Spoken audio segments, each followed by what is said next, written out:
Caio, as comissões dos atos de 8 de janeiro trouxeram respostas sobre os ataques? Muito boa noite. Boa noite, Leandro. Boa noite, Zé Eduardo. Creio que não.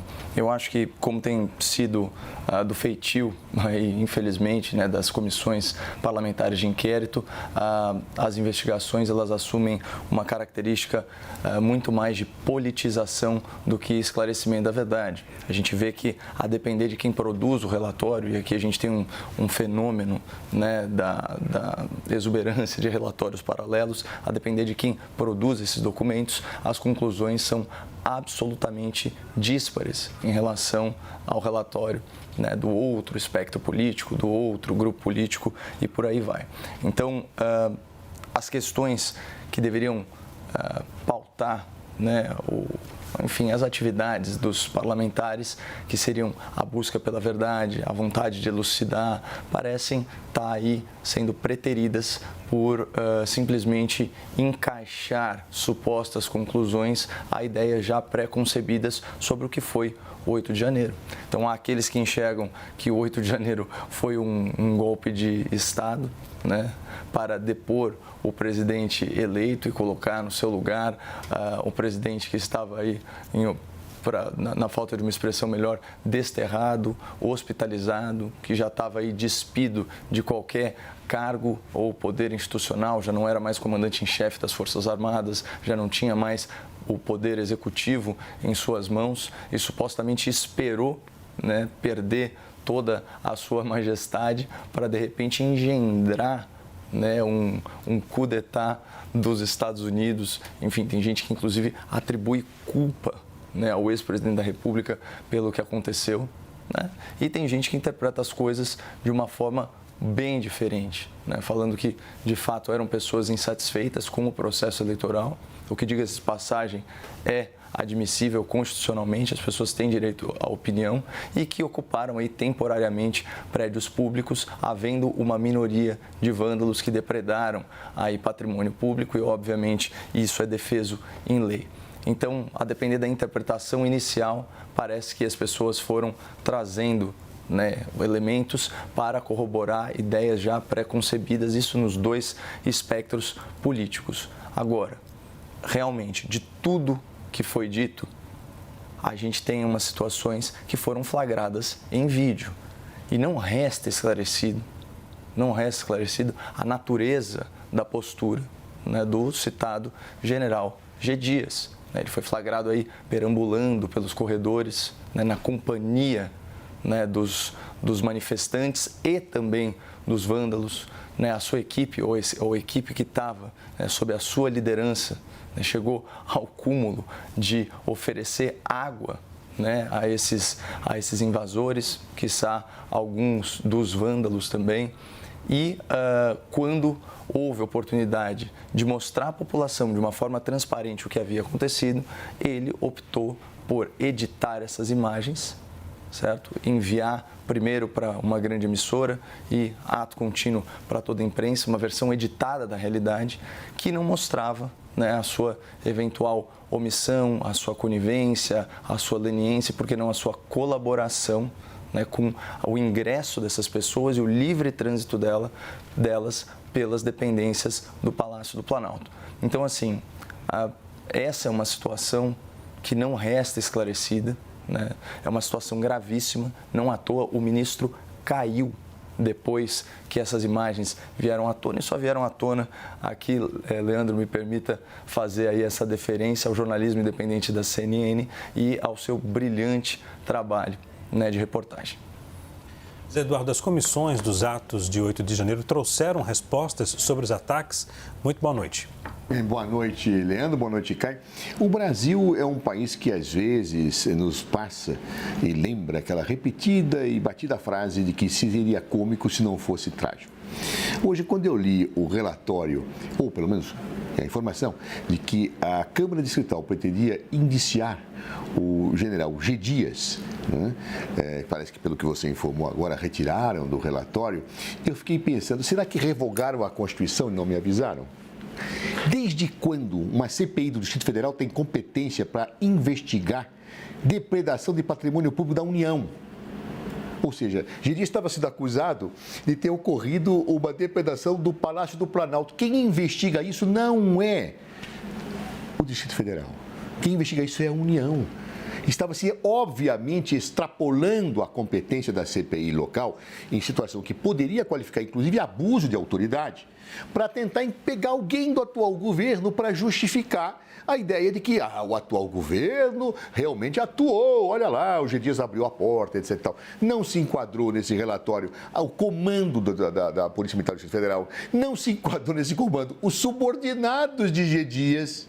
Nada, o silêncio. Ou seja, pegava-se, extrapolando-se a competência do Distrito Federal, uma investigação que pegava a União. Revogaram a Constituição para construir uma versão política que é aquela que vem sendo colocada, como se o dia 8 de janeiro fosse engendrado pelo próprio governo. O Caio citou muito bem a palavra golpe de Estado, vem do francês coup d'état, que vem desde o final da Idade Média, que é utilizada. E naquela época era utilizada quando os governantes davam o autogolpe, ou seja, eles davam um golpe para se manter no poder.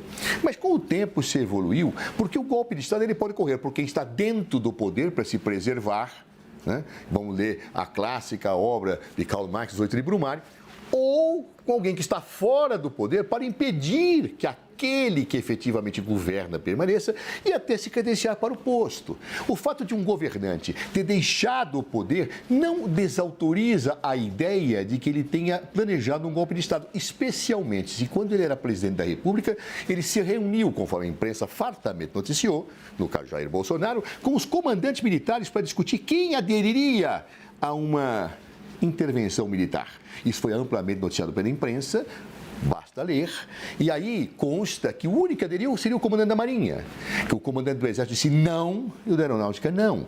Isso está fartamente colocado, parece, segundo a imprensa fala, consta da delação premiada do ajudante de ordens aí, Jair Bolsonaro. Essa reunião ocorreu e foi, inclusive, em off confirmada para vários jornalistas. Eu tenho que ler todos os jornais. Então, portanto, eu não tenho a menor dúvida de que muita coisa ainda falta a ser esclarecida, Leandro, sobre o dia 8 de janeiro.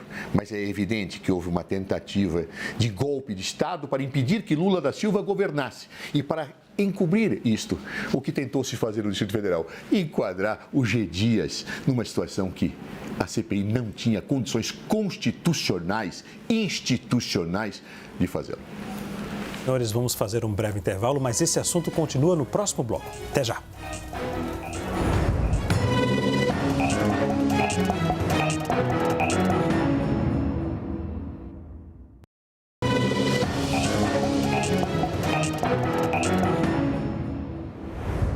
Debate de volta com análise do fim da comissão do Distrito Federal que investiga os atos do dia 8 de janeiro. Zé Eduardo, os ex-ministros General Gonçalves Dias e Anderson Torres deveriam ser responsabilizados pela invasão aos prédios dos três poderes? Há uma diferença muito clara de papéis. Gonçalves Dias, no máximo, ele pode ser acusado de alguma situação culposa pelo fato de não ter agido diante de uma situação. No máximo, não existem clareza em situações desse sentido. O seu depoimento não foi desconfirmado na CPI pelos fatos, a não ser por um vídeo que mostrava que ele estava lá um pouco atrapalhado, mas nada que ele tivesse efetivamente orientado a servir água a alguém, para um capitão que foi nomeado por Jair Bolsonaro, nada. Ou seja, no máximo poderia falar culposo, com situação culposa, que não levaria a nenhuma das tipificações criminais passíveis de serem colocadas no caso. Já Anderson Torres tem uma situação um pouco diferente. Ele é ex-ministro de Bolsonaro. Na sua casa se achou um documento arquivado, né? As pessoas, quando não querem documento, jogam fora. Arquivado, que planejava uma situação de intervenção militar, ou seja, de um golpe de Estado. Anderson Torres deixou o Ministério da Justiça, foi para a Secretaria de Segurança Pública. Lá, ao que tudo mostra, houve uma mudança do planejamento muito claramente, ou seja, a Polícia Federal, Distrital, que iria conter que as pessoas não chegassem para os ministérios, subitamente permitiram que isso fizesse, surpreendendo a todos. Os prédios não estavam preparados para aquela situação em que as pessoas teriam acesso à esplanada. Isso foi reformulado. O ministro, então, foi para os Estados Unidos, deixando um substituto e objetivamente, a sua situação é bastante obscura, tanto que foi preso por decisão do Supremo Tribunal Federal, a partir de evidências de que ele teria participado na tentativa golpista. Ou seja, não foi uma CPI, mas foi o Supremo Tribunal Federal que assim o determinou numa prisão que mostrava fortes indícios da sua atuação, desde que ministro até relativamente à sua participação como secretário. Além disso, há situações bastante embaraçosas da atuação do ministro em relação à Polícia Rodoviária Federal, que efetivamente bloqueou as estradas de uma forma assintosa naquelas cidades em que Luiz Inácio Lula da Silva havia recebido mais votos e durante o segundo turno, aparentemente, se pretendia evitar isso. Ou seja, uma série de situações cercam o senhor Anderson e, efetivamente, o seu papel é muito diferente de uma